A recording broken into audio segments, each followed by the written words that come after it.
Welcome to Synchronicity. We got an episode this week, fresh off an ayahuasca journey. We'll talk about that. By we, I mean me. How are you? Uh, Reality is morphing into this weird, bendy, malleable. Of course, a truck is passing. Can you guys hear that? Well, we'll see. In Laurel Canyon, in California, fun times. Uh, Reality is bending, guys. It's fucking getting real weird. In the best possible way. I've been listening to these Paul Selig books. He's got all these channeled books. There's I Am the Word. I didn't know it was the first one. Started with that.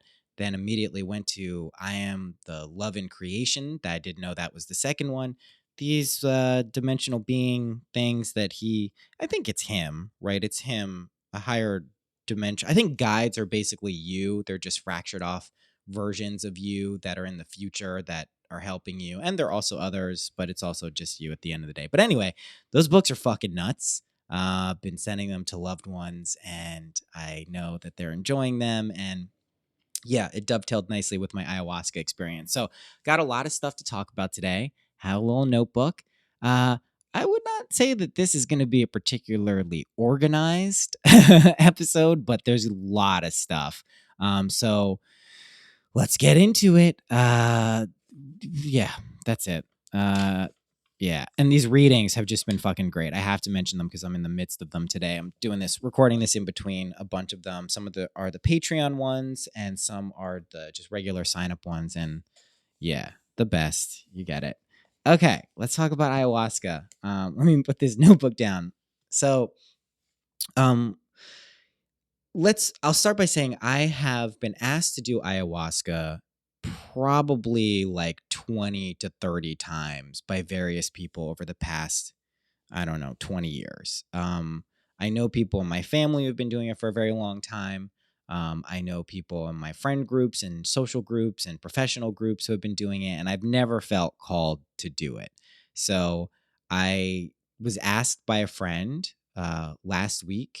early last week, if I wanted to do it. And I said, yeah, I think I do. Let me get back to you. I spoke to my friends, Sean and Cass, and asked them what they thought. And we kind of went through the pros and cons and all of these things. And I decided that, yeah, you know what? I think this is actually the call. I feel good about it. And I made the decision that I was going to do it. So I drank on Saturday, 1/11/2020, which is also Albert Hoffman's birthday. Found out Alex Gray with the tip off on that one.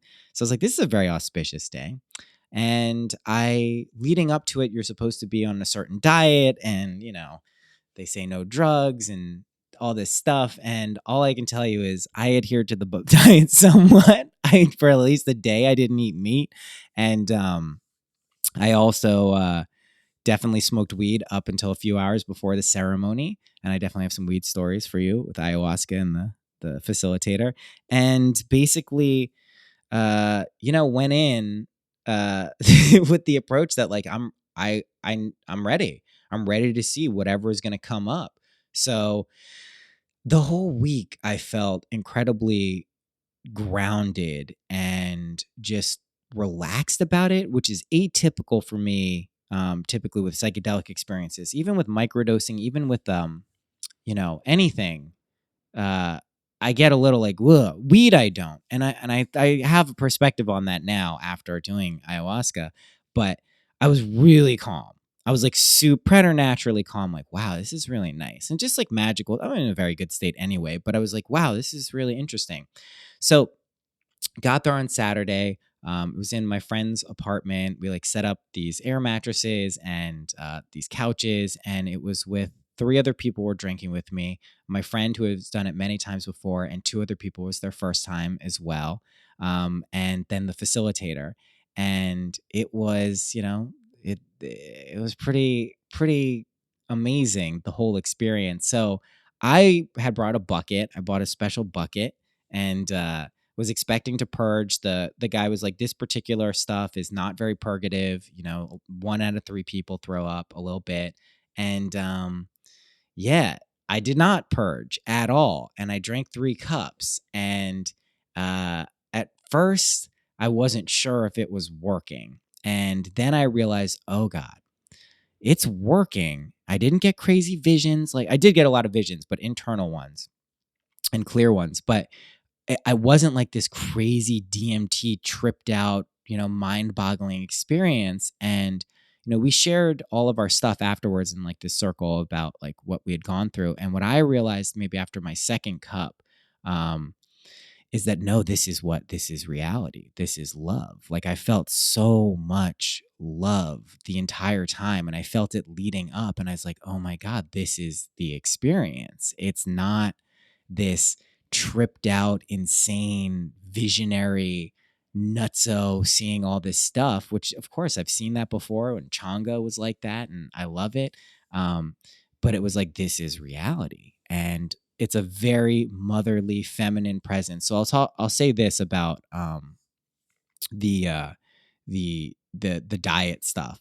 So about a week before, um, I've spoken about this before. The Pussy Church episode is a very good good indicator of this. Is like my libido's pretty high. Just like internally, my own self love and love with others, it's pretty high. But a week before this, before I even knew I was going to do ayahuasca, it dropped crazy, which is incredibly atypical for me. And I think the reason that happened is my relationship with the divine feminine, which has been very pronounced for a lot of my life, there's always been a pretty pronounced sexual element to it. And the experience I got from ayahuasca was not sexual, right? It was like this loving, motherly, sisterly, beautiful energy. And I know that's not the whole divine feminine, clearly, but this was something that I think I was being shown and prepared for. And it was just amazing. So here's a couple of things that happened. One is visions would lock in pretty clearly. And I was sitting there trying to, just I'm in the space, feeling a little, ooh, what's going on? And a vision came up of a woman putting a child into a bassinet, like a wooden wicker bassinet, and putting him down the river. And I'm like, whoa, I know this. What is this? Like, what is this? Like, I know this. I think I know what this is. And like, it just keeps seeing it crystal clear.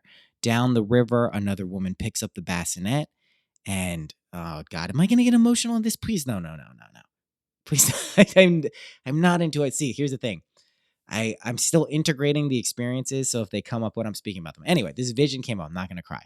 Not going to cry. So this vision is like locked the fuck in. And I go, oh, fuck, I know what this is. This is Moses. This is the mother of Moses, who I think her name is Jochebed. I found out later. I looked it up. Really an overlooked character, but she had to give up, put Moses down because the Egyptians were killing all of the firstborn sons and the sons, and so she put Moses down the river, and Moses was found by the Pharaoh's wife eventually. So I just keep saying for like an hour, I can't get this out of my head. And I'm like, what the fuck what is this? Like, why am I being shown this? So I start to tap into the energies of every character in this story. That's what becomes clear to me. Like I go into Jochebed, so Moses' biological mother, and the sadness and, what she had to go through. That was a lot. And this is archetypal energy. So it's like, pretty strong, and I'm like going into that. I was crying a little bit, not like sobbing, just tearing. Like I have to qualify. Everyone was also, I got to say, like, this is the chillest ayahuasca ceremony. No one made sounds. It was so fucking awesome. It was great. So basically, and everyone else, just to be clear, had the same gentle love sensation. And everyone was like, at first, like, wasn't sure if it was working, but then like they opened up to these emotions. And I have theories, and we're going to get into it in this. And I think this is just something that I am emanating at this point. It's kind of this frequency. And anyway, all right. So I'm going into Moses's biological mother. That's the first place I go. What she had to go through to do that. Then I go into baby Moses, right? It's like baby Yoda. So Mandalorian, pretty good, pretty cheesy at times, but also pretty good. So Moses, what the child must be going through. Child was pretty cool. Child didn't really, baby was pretty cool. Just probably a fun ride. Then the Pharaoh's wife, what she goes through finding the child. And so like I'm going through emotionally all of these things that's going on. And again, this is like an hour, I think. It was like a long ass time. So that was definitely like a visionary thing that was important. And I think I understand now what this is. So like Moses, right? Let my people go, right? That's this whole thing. So people, right? Characters in the Bible, all of this stuff. The people are us. It's you and me. And we're slaves. It's not about Jews and slaves. We're slaves to our own beliefs and conceptions of who we are. When you free your mind, when you let your mind expand, when you understand and you test the boundaries of what this reality is, which is what this podcast is, you really like that's let my people go. Let yourself go. Free yourself. That's Moses.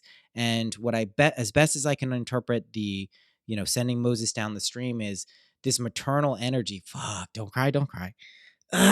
This maternal energy guides us, lets us go, releases us into this stream of emotion where we gently glide down the stream if we allow ourselves to, and then are gently picked up by another motherly figure. So we can think of this as Kali, destroying conceptions of our reality that no longer serve us. We then become Christed, Christ itself, down this emotional water, 5D, picked up by Isis, and the whole Moses story, there's more to it. And we'll get into that in other episodes, but that's the scene I got this time. So basically, female destruction, divine feminine destruction. That was my intention, was to meet the divine feminine, fucking A. Guided down the stream, picked up. Beautiful. All right. So that was one ayahuasca thing. Some other things, all of like my grandma on my mom's side, but actually all my grandparents, lined up in like these light columns, and that was cool. Everything was just cool. So like just to be clear, I kept trying to go to the dark places. I was like, yo, show me how I'm fucked up. Show me how I'm not doing what I'm supposed to be doing. And every single time I tried to do that, it was like ayahuasca would just be like, no, you're good. Like, you're fucking good. And I'm like, well, no. Like, clearly I've done some objectively not great things. Show me where energetically I can improve. She was just like, no, you're good. You're so fucking perfect. And I'm like, oh my God. So eventually I just gave into it. I was like, all right, fuck it. So here's some other things that I basically found out. Love people in your mind. Love them with your consciousness, because you will quite literally transform yourself and them by doing that. It's the quickest and easiest thing to do. You essentially are tuning your heart up like a guitar, like an instrument, to a higher frequency. And as you do this, people who come into contact with you physically and energetically will resonate at that frequency. And so if you stabilize your shit, as more people do this, it's like bells being rung. And as more bells are rung and people stabilize their consciousness and embody love in like not a dorky loser dingusy way, but in like a cool, authentic interplay of light and darkness way, this world becomes the best. And it is the best. Okay. Other weird things. I was craving meat and cheeseburgers.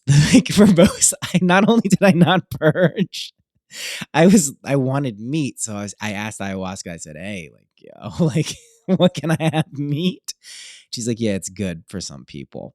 So that's just the thing that's interesting. I don't think you want to be hedonistic and reckless about it, but sometimes as a grounding mechanism, it's okay. I asked about weed. Here's my weed thing. So I asked ayahuasca while I was on it. I was like, listen, I love weed. It's an aspect of the divine feminine.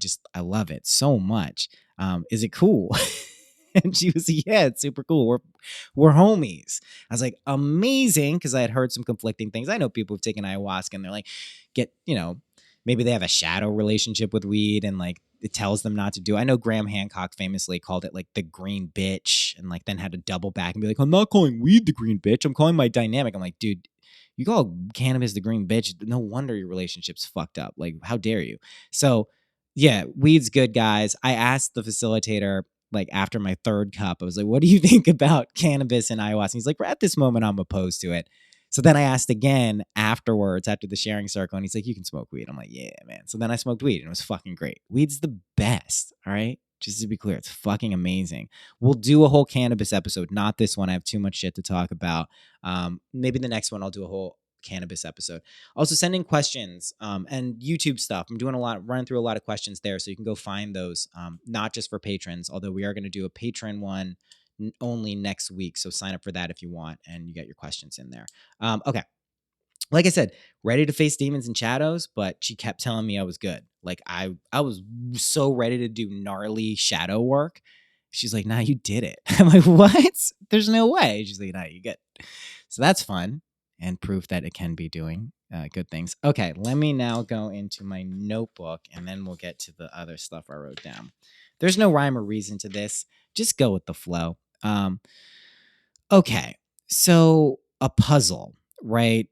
Figuring out who you are is a puzzle. And I like to, when you're teaching a kid how to do a puzzle, right? Like when I was teaching Eli how to put together puzzles, you know, you want to show them tips, like find the edges, find the colors that match, but you don't want to just put the puzzle together for the kid because they're not going to learn, right? That's not how you learn things, really. You're just doing it for them. But if you teach them techniques and are able to kind of show them how they can do it themselves, that's what this is. That's teaching a man to fish. That's teaching a person to fish, okay? So you don't want to put the puzzle together for people all the time, but you can gently show people how to tune themselves up. And this is for people who understand kind of what their jobs are and recognize their jobs are maybe more than just taking care of themselves. So that's important related to the puzzle. I'm going to mention this Paul Selig book again. I Am the Word, and then the second one I'm on, I think, Love and Creation. If you're ready for them, they're great. This is the type of shit that if I would have listened to it at any other point, I would have probably been like, this is interesting, but I'm not really sure what I'm listening to. I'm not totally on board. But when you get it, it's perfect. My conception of it, I was talking about it with a friend last night. I think this is him. Everyone creates a narrative of how we wake ourselves up dimensionally. In duality, we can create kind of aliens and guides and all these things, and they're real because we believe they're real. But when you wake up to the real reality of you being everything, you can move up to unity consciousness and kind of just recognize that everything is an emanation of you. It does not kill the magic, but yeah, these books are great. I think it's very cool. I'd love to have him on. Someone make that happen. Okay, big thing that's coming up in these readings is not reacting, right? This is very important for the mirror technique. I'm going to go back maybe next week and record. I'm going to start this on Patreon and just record techniques, like just the techniques, none of my rambling in between and qualifying. But the not reacting to stuff is certainly going to be something I address in this mirror technique, just because if you react to shit in your life, external circumstances, you're perpetuating those circumstances. So if you can have something come up in your life and not react, that's a huge hurdle you're overcoming, especially for big things. Blessing, bless other people. It's really bless yourself and then bless other people. Know that you can do that. You're allowed to do that for real. Like, it's amazing. It's so cool. Cosmic love. Let's talk about cosmic love.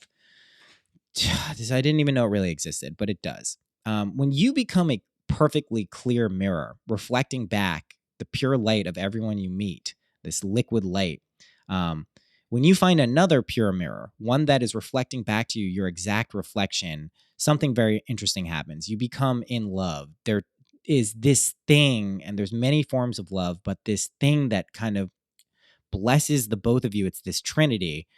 And it's incredible. And it's something that I think everyone is looking for, and know that you're going to find it. Your job is to make your mirror very clear. What a lot of people do, especially in relationships, I was just talking about this in a reading with Natalie. Thank you for this metaphor. Is people will look in anything that's shiny and reflect something back to them, right? So that could be a puddle, that could be a doorknob, that could be a dirty mirror, it could be anything. So they see a reflection, they go, "Oh, it's me, amazing," but they don't recognize it's not polished clean on the other way. So they keep reflecting back things like, a dynamic in a relationship that's not energetically balanced, like, jealousy or loneliness or clinginess and all of these things. and you're looking in mirrors that aren't lining up with you energetically. So as you tune yourself up, as you give yourself qualities like unconditional love, acceptance, forgiveness, attractiveness, balance, clarity, you will begin to embody those. And as you do, you'll attract people into your life who are the matches for that. And this cosmic love is something that a lot of people are moving through. And if you really tune into it, just watch what happens in your life. The energetic matches that will funnel in are just, it's incredible. It's truly incredible. So Orpheus, that's an energy we should be looking at. Very, very important of that to look into that relationship between Orpheus and going to the underworld and music. This is important. That's all I'm going to say about that. Had some dreams. Not going to talk about those. Okay, that's all I have in the notebook. Cool. That's not that much. All right, great. I do have a lot of stuff here though. And let me just move this session file out a little bit because I think it's going to be another 20 minutes at least. Okay. How we doing? You guys good?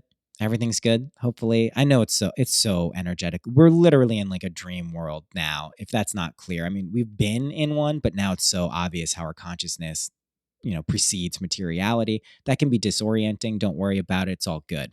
For real. It's so all good, guys. Like I know. We're on the best timeline. I'm actively moving every day onto better and better timelines that eventually end up in just like the most positive, amazing things that you guys could ever imagine. And I know what I'm doing. So if you're hearing me, you're here with me.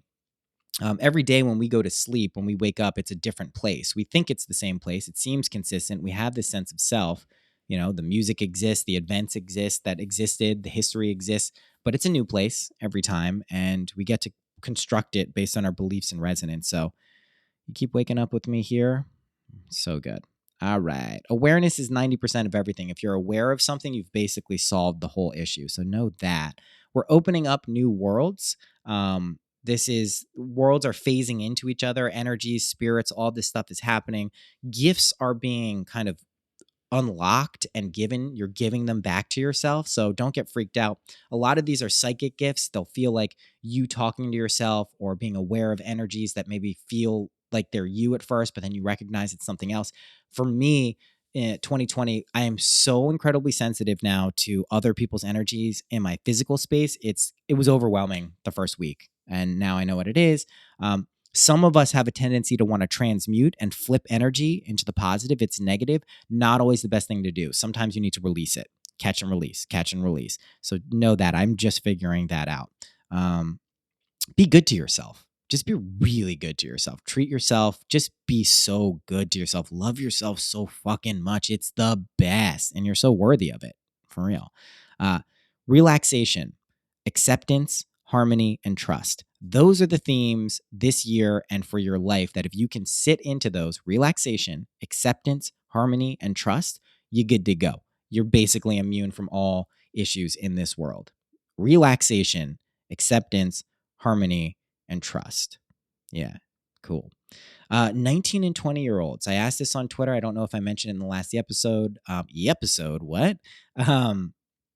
Did something happen to you around 19 or 20 years old that completely changed your life? Now, you can analytically and skeptically look at that as like, hey, shit happens all the time, man. You're just picking an arbitrary date. This is based on Neville Goddard's, something he said that I've tried to disprove. And in my efforts to disprove, have continued to get more and more anecdotal evidence that this shit adds up. And his theory is that when you die, right, if you don't wake up to the reality that you're God, that you're everything, that you're the Christ itself, right, for real, you just go back to a 20-year-old version of yourself. So this reality, this body you have now is kind of the final version of you when you wake up, but you kind of stay here in this holding pattern until you do. And so when you die, if you don't wake up to it, you go back into this like 19, 20-year-old version of yourself. And then you run the pattern over in a world much like this one, almost identical, but same opportunities to wake up. Maybe you take that chance. Maybe you hear something that shows you how to do that. Okay. So I was like, dude, that's insane. That's the crazy, these Neville Goddard talks I have, I give them away if you sign up for the email list, FYI, for people who've been asking. Most of the stuff, the content is the same. It's pretty similar. He's talking a lot of Bible stuff. He's talking about imagination. He's talking about Jesus Christ, all these things. But then he'll drop in these weird fucking stories. He'll be like, I was going to sleep one night, and as I did, he'll start talking about moving into these dimensional realities where he woke up in his bed, got up, same world, and then ran into someone who died like 15 years earlier. And he's like, what the fuck, Fred? What the fuck? You're dead. And Fred acted exactly how you would think someone would act if they're not dead and you saw them and said, you're dead. He's like, get the fuck away from me, dude. You're freaking me out. And he's like, what is going on? Where am I? And it occurred to him that he was in this other dimensional reality, right? There's a infinite multiple dimensions, right? And this one, that guy hadn't died yet. And so this happened to him a lot. And I've had people tell me that in dreams, this happens to them. They'll meet people who have died and they don't know they're dead. And that's the same place. It depends on how solidly you're aware of where you are in those worlds. And basically, he's like, oh, like what happens is they're there and they don't know that anything happened, but they are on this track where they can wake up there as well. So I was like, this is crazy. Let me try to disprove this. And I just kept getting more evidence that this is actually accurate. I also had an experience then with psychedelics that fundamentally changed my entire world in many ways. I've spoken about it before. So I started asking a lot of people. A lot of people were in car crashes, accidents, or knew people who died, or they had near-death experiences, or major health problems, or deaths around them that shifted their consciousness in a serious way.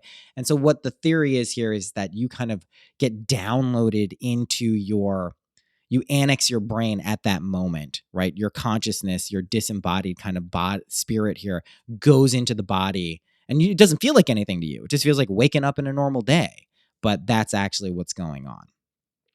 So yeah, I wrote on Twitter, I said, anything happened? So many people hit me back with those types of experiences. And again, you can look at it and be like, oh, well, nothing happened to me. All right, cool. Can happen at any point. I'm just saying it does seem to be a correlation for some reason in that age range. I don't know why. Kombucha, been drinking a lot of that. Here's a little pro tip. Learned this from a loved one. Kombucha mixed with sparkling water. That's good shit. It's a little more effervescent. It's really nice. Ween on Valentine's Day. I just wrote down a bunch of shit and I'm going to be talking about it. Ween on Valentine's Day. New York City. That's going to be amazing. On January 10th, I don't know if anyone kept track of this, electronics went insane. Everything around me started breaking. The Apple Store was packed. I never go to the Apple Store unless I have to, and I did, and it was like, whoa, what the fuck is going on? It just occurred to me I'm going to go for a jog today. Got new shoes, Dolphins colors. Best reality. Nike just started making everything in Dolphins colors, Miami Dolphins colors. Amazing. Everything is to your advantage. I'm going to keep saying this every episode that it comes up, because problems, situations that seem negative, they are actually showing you the solution and your ability to transcend those. Whenever you're ready to do that, go ahead and do that. It's literally that simple. Cancer moon eclipse on Friday. That was crazy. So amazing. So amazing. So much emotion. I'm a Cancer. And it's just, oh God, I love it. Emotions. And set your intention. Hopefully you did for 6 months. All right, let's talk about meditation for a little bit. Got a bone to pick with meditators. What? Worst take ever, but it's true. Here's what I mean by meditators. If you think you have to every day, 5 to 10 minutes, sit down with your eyes closed and observe your thoughts, there's nothing wrong with that. That sounds like a great practice to do, but that is not meditation. That's a very specific form of meditation. Everything is meditation. If you fight with your mind because you think it's what you're supposed to do, because you see people who seem calm and relaxed do it, know that those people who seem calm and relaxed, if they're telling you a very rigid way of meditating, are probably not as calm and relaxed as they seem. Take a good look at their lives. Make sure that they're emanating the frequency you would like to emanate. That means adequate sense of humor, similar interests, similar, sensibilities, and, make sure that they seem fulfilled, happy, and loved. Those are the most important qualities to look for in terms of a teacher or someone you want to take skills away from. This is good for like creative idols, idolize someone who really seems like they have their shit together in the ways that you value and seem similarly aligned.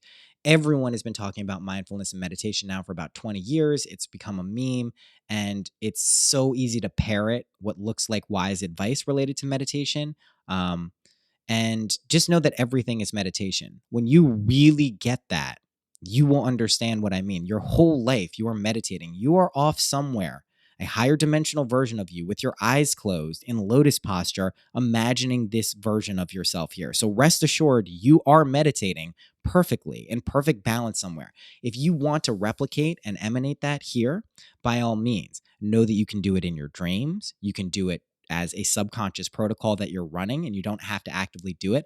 I love to lay down for 5-10 minutes a day. I love to take naps if I want to do some closed eye meditation and go into my imaginal realms and the mirror worlds. But just know that everything is meditation. Do not think you have to self-flagellate yourself into sitting down with your eyes closed in lotus posture in X amount of times in the day. And don't judge yourself if you're a meditator and you can't meditate it. In the same way, if you exercise and you don't exercise for a few days in a row, don't beat yourself up about it. You're good to go. You know what you're doing. Your body will take care of itself. If you have faith and conviction that the state you're going to is where you are actually going to end up, just do that. So that's really important, because I see a lot of people talk about meditation. It also helps them. It can reinforce this idea of a negative ego. Ooh, get rid of the ego, smash the ego. Ego is going to trip you up. It's slippery. It's going to fuck you up. No, it's not. It's there. It's you. Love your ego. It is great. It is the lens in which you view the world. If you can align your ego with the Christed self, with this version of you that is everything and is there for everyone's benefit, including yourselves, that's the ego you want to embody. Don't be pejorative towards your ego. If any meditation says subdue your ego, beat your ego, get around your ego, that's a red flag. Okay, for real. I know this is counter advice, right? We identify this aspect of ourselves that we call the ego. It's just a fear-based paradigm. That's it. If you're operating from fear, your every lens you look through is going to reinforce your fear. Love is the antidote to that. And I don't mean like love and light in the corny way. I just mean like love yourself. Love is also the dance between light and dark. Very smart person pointed that out to me. It's not just love and light. Yes, we lean towards love and light because it feels amazing, but the interplay between light and dark, these shadows in this realm, love is there as well. That is, we find the dark to illuminate it. And without that, if just thinking and making the misapprehension that everything is light all the time, we overlook the function of this dual universe, right? It is this balance. It's this balancing point. And we should be thankful for the people who do evil things as much as we should be thankful for the people who do amazing things, because without those evil things, there wouldn't be the amazing things to do. It's a tough kind of non-dual perspective to embody, but when you start getting into conversations about Hitler and sending Hitler love with your friends, you're kind of doing it. So love it all. Love yourself. Love the dance between light and dark. Love it all because it loves you back. That is how this works. Okay. Have you realized your ability to feel is a superpower yet? Right? It is quite literally a superpower. If you can experience transcendent feelings of love, desire, that is a fucking superpower. Even anger, even fear, what you may look and judge as a negative state of consciousness, that's a superpower. For real. Think X-Men and mutants. That is the best superpower ever, because that is what summons forth reality in this world. What I call reality is our external reality here. Not real reality, which is infinite and we have everything. But that is really, really important. The degree that you can feel it, you have the exact ability, the exact reflection to have this world be everything you want it to be. So know that. And if you get shaken up by your emotions this year or in general, that's okay. You're going to stabilize them. I promise you that. It's all good, right? It's all good, right? We're just embody a state of calm, loving awareness, not in a nerdy, dorky way. I want to be very clear about this. I don't want to shift into like a fucking, just tap into the power of it. Like this, people get into the weird voice with the thing and the talking about love and light and all that stuff. That's fine. But it's not just that. It's cool, badass, calming, loving awareness, right? It's cool. You can be cool. Don't suck the shit out of don't suck the humor and fun out of your life because you got to be this light being who wears white all the time and runs around with fucking beads on their head and, does a million ayahuasca ceremonies and fucking, puts crystals up their butt all the time. You can do that if you want to. There's nothing wrong with any of those things. I'm just like, don't get too airy fairy about this shit. Be cool and embody love. That's what we're going for. Okay. Have you accepted how amazing you are yet? Just accept it. Just stop fucking fighting it. You're amazing, right? Know that and then just experience it. It's literally that simple. All this shit is effortless if you want it to be, for real. Okay. I got to the end of my list and I wanted to say something else. Should we pull some cards? Let's pull some cards. We love pulling cards. We've been pulling cards all day. Um, I've really changed up these readings. They're just, we're drilling down on people's problems. There's no conflict, guys. 5 of Wands. Justice is coming. Just embrace it. Oh no, these were the last 3 cards, but we'll still do it. And that cosmic love, know that it exists. It really does. 10 of Cups, the completion of a cycle, balancing our energies. Just things are good, guys. Yeah, you'll be able to put down these what feel like heavy weights whenever you want to. They're there because your natural tendency is to rise up and you weigh yourself down because it's fun and releasing and feels great when you cut those cords, the things weighing you down. You'll be able to put them down. A lot of 10s coming up here. Just make the choices you want to make. Everything is a choice, right? It's always a choice. That's what's so beautiful about this stuff is you're always in the driver's seat. You just have to wake up in the driver's seat and then control, just set your GPS and then go where you want. It's really a fun thing. And that's the other thing, like have fun. When you balance your energies, just don't ever forget this world seems so high stakes. It's not. It's just fun. Make it fun. That's a choice you have. It seems maybe like that's not possible, especially if your external circumstances aren't validating it, but it is. It's so fucking possible. So to recap, ayahuasca, definitely going to do it again at some point, but just it's all love, guys. It really is. And it's love that is cool, relaxing, accommodating, peaceful, funny. Issues that come up, like when I say I was going towards darkness and like really being asked to show things, it's not that I wasn't able to see these situations. It's just the light that was shed on them was like, no, this is good. Like, this is good. That you've made wise decisions and you know why you've made them. And that reassurance from that, it's just a great thing. So the Fool is the last card we pulled here. New beginnings. Like we're really turning some chapters over the next couple of months.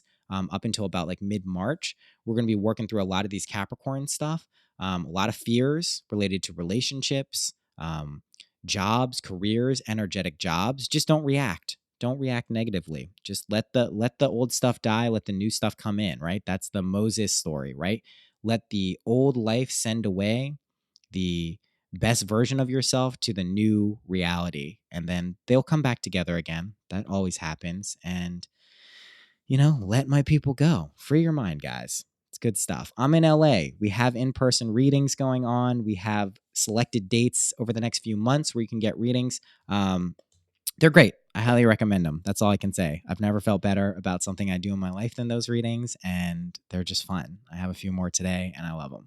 So that's it. Rate and review this podcast. We got a guest coming this week.